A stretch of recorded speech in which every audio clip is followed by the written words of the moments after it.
Happening now, mental health issues in Colorado are on the rise, especially in rural areas. But the good news, the United Health Foundation and the Colorado Center for Nursing Excellence are teaming up to address the shortage of mental health providers in those rural communities. A $1.5 million grant from United will allow the center to help nearly 40 nurse practitioners receive their psychiatric mental health credential.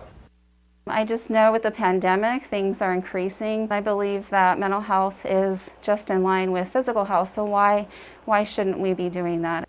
And the United Health Foundation says once they're all certified, nurse practitioners will commit to providing behavioral health care services for at least 2 years in rural areas and support an estimated 3,000 to 12,000 Colorado patients each year.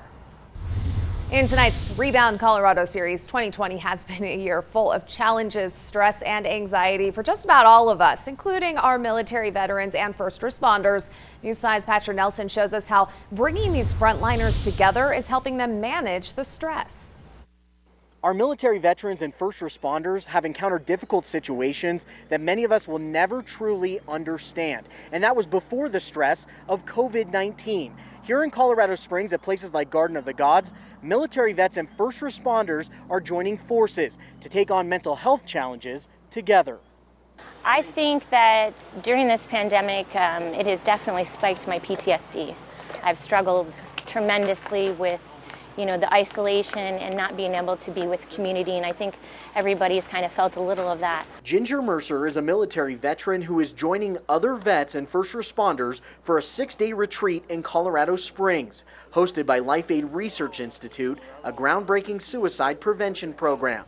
Cycling through Garden of the Gods is just one of the activities to build camaraderie, peer support, and rejuvenate their minds. I think the most healing is when you get together and you can talk about it. From talking through issues to literally carrying each other forward, the peer-to-peer support is saving lives. It came at the perfect time for combat veteran William Roy, who is still hurting after losing a close friend, his service dog. Yeah, he passed away with cancer, so he was my wingman for 9 years, and it's been tough. Social interaction and connecting with people who understand what he's feeling is helping William to move on. He encourages the public to do their part too by showing support for first responders. Give them the support, give them thanks. They're doing a hard job that a lot of people don't want to do. Arlene Augusto is one of those frontline workers. We're humans, and that's what everybody needs to remember, that we're humans. We have feelings, we have emotions. You can't shut it off. She's a military veteran and now an emergency room nurse. She says group outings like this help her stay mentally strong. And what we need is a group thing, so we realize that we're not isolated, we're not alone. And that's the key thing, you're not alone. There's more people who are struggling, going through depression. Depression is, it's a chemical imbalance, and you're not alone. The group spent the week cycling, hiking, and even got a demo from USA Boxing.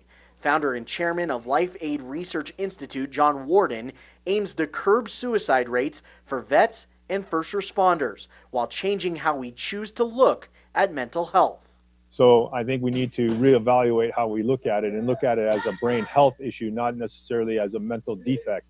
And so, if you break your arm, you go to the hospital, you get sympathy, you get your arm fixed. If your brain's has an injury, you need to get your brain fixed, and you shouldn't be penalized for that. Life Aid is scheduling more retreats and peer-to-peer talks. Our Southern Colorado vets and first responders will have plenty of opportunities to connect if they want to reach out. We've had some success because it's a place that first responders can come. It's outside the chain of command. It won't affect their job or duty status, but they can get some help getting them over those rough patches. Head to our website, KOAA.com. I've posted information about Life Aid and other resources to hopefully help you find what you need to rebound.